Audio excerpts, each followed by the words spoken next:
Dua bandara di Provinsi Kepulauan Riau menjadi pintu masuk bagi pelaku perjalanan luar negeri atau PPLN. Lalu bagaimana kesiapan Pemprov Kepulauan Riau untuk mengantisipasi mencegahnya risiko penularan COVID-19? Kami bahas malam hari ini bersama Muhammad Bisri, Kepala Dinas Kesehatan Provinsi Kepulauan Riau. Selamat malam Pak Bisri. Selamat malam, Bu Penny. Baik, Pak Bisri, bagaimana kesiapan dari Kepulauan Riau, Batam dan sekitarnya menyambut kedatangan PPLN atau menjadi pintu bagi PPLN wisata ini? Baik, terima kasih. Provinsi Kepulauan Riau ini dengan penyambutan PPLN ini sudah lama disiapkan. Karena tahun lalu, tahun 2021 itu, keberatan termasuk dengan Bali akan untuk menerima turis dan lain-lain itu termasuk kedatangan WNI. Sudah dari awal kami sudah melakukan persiapan itu secara matang dari awal. Ya, tapi kemudian dalam perkembangannya karena sudah terjadi gelombang kedua, tapi persiapan itu tetap dilakukan. Misalnya di pelabuhan, nah terakhir sekarang di pelabuhan udara. Prinsipnya sama, jadi prosedurnya, protapnya itu sama. Jadi masuk, kemudian di tes dulu, kemudian disiapkan ruangan isolasinya. Isolasinya disiapkan sambil menunggu hasil tes itu semua sudah kita siapkan dengan baik. Di Batam termasuk tersedia cukup banyak tempat-tempat isolasi ya di Batam itu. Apakah itu yang disediakan oleh pemerintah maupun oleh di RSKI Galang itu juga tersedia dengan baik. Oke, jadi jumlahnya cukup. Jadi kita hitung untuk di Batam itu jumlahnya ada 1.600 sampai 2.000, tapi itu sangat fleksibel, bisa kita tingkatkan menjadi 3.000. Jadi itu disediakan juga yang hotel untuk yang mandiri misalnya, para wisatawan atau para pelaku perjalanan yang mandiri juga disiapkan. Oke. Kemudian juga di Bintan, jadi di Bintan juga disiapkan kan melalui Lagoy, di situ juga disiapkan tempat bina edukasi, juga berbagai macam situasi itu sudah kita antisipasi dengan baik, termasuk AT dan siap.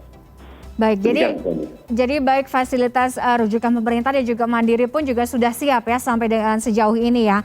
Pak Bisri, ya. Bagaimana dengan PPLN yang akan melakukan perjalanan wisata tapi sifatnya mungkin transfer kota gitu, mungkin turunnya di Batam tapi mungkin dia akan berkunjung misalkan ke Bintan atau mungkin ke Tanjung Pinang. Bagaimana ini nantinya? Ya, ini untuk kita mengikuti kebijakan nasional terkait dengan karena kan ada yang travel bubble khusus dengan Singapura. Betul. Ya, tapi kalau terkait dengan yang internasional tentu kita akan mengikuti ketentuan yang berlaku unilateral, ya, yang berlaku secara kebijakan kita. Jadi sebelum kita misalnya langsung nih pesawat charter nih dari Indonesia atau dari China, ini tentu harus menjalani prosedur karantina yang sama dengan yang di Jakarta. Setelah itu baru kemudian kalau sudah selesai karantina tentu dia boleh melakukan melanjutkan perjalanan ke lain. Itu saja dengan travel bubble. Kalau travel bubble nggak boleh kemana-mana kan? Ke Singapura dan ke Bali saja. Ini kita sih karena secara fisik tidak ada yang berbeda sebenarnya untuk terkait dengan karantina. Oke.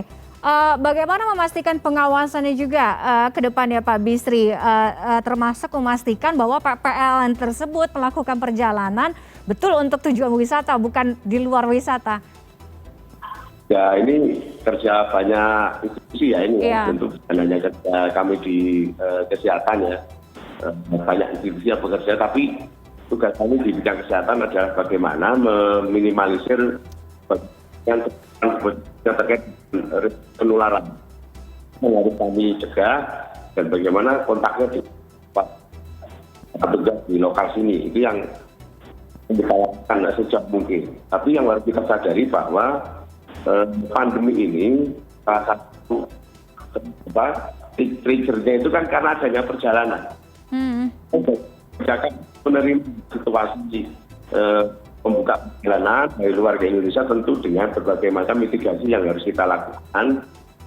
Jadi bisa berjalan itu dari kebijakan membuka pintu ini berjalan, tapi satu sisi yang mencegah kalau banyak hal ya. Dan yang membuat kami nyaman adalah Kepri ini daerah yang vaksinasinya tinggi, jadi komuniti masyarakatnya sudah bagus. Yang secara dampak pandemi terhadap kebijakan ini kami cukup percaya diri lah, jadi tidak terlalu khawatir. Oke, artinya dengan adanya tahu bahwa betul risiko itu salah satunya dari perjalanan dan terbesar, juga memastikan bagaimana kegiatan wisata ini justru nantinya tidak akan menambah kasus aktif. Artinya harus aman selama melakukan wisata. Iya, betul. Okay. Karena begini, dari hasil analisa kami ya, dari kasus yang ada sekarang di COVID, itu faktor dari perjalanan luar negeri cuma sekitar juga kurang dari 10%. Kurang dari 10%? Ya, yang banyak penularan itu ya perjalanan dalam negeri. Ya. Jadi kalau kita kemudian seperti yang disampaikan oleh Pak Menko Marves bahwa kalau kita mengatakan dengan kasus meningkat ini juga tidak tepat, karena buktinya penularan itu sekarang karena kita menuju era endemis ya, bukan pandemi, menuju era endemis, maka sebenarnya penularan yang paling banyak terjadi ya komunitas antara kita ini di tingkat lokal ini. Transmisi lokal artinya ya, bukan dari import case tadi. Jadi jangan sampai kemudian dibilang ini karena dibukanya luar juga kurang bijak, karena data yang ada dari analisa adalah tinggi lokal ini, kemudian mereka yang kontak dengan para pelaku perjalanan lokal. Oke. Pak Bisri, ini berangkat dari keluhan-keluhan yang ada juga, walaupun mungkin tidak terlalu banyak, tapi ada. Kalau misalnya PPLN tersebut dinyatakan positif, apakah nantinya bisa meminta tes pembanding di rumah sakit atau mungkin di fasilitas pemeriksaan rujukan? Pak Bisri? Pak Bisri, selamat malam. Masih bisa mendengar suara saya, Pak Bisri? Baik, Pak Bisri, nampaknya kami mengalami gangguan komunikasi. Baik, terima kasih kepada Pak Muhammad Bisri, Kepala Dinas Kesehatan Provinsi Kepulauan Riau, terkait dengan bagaimana kesiapan menjadi pintu bagi pelaku perjalanan luar negeri, salah satunya di Batam, Kepulauan Riau.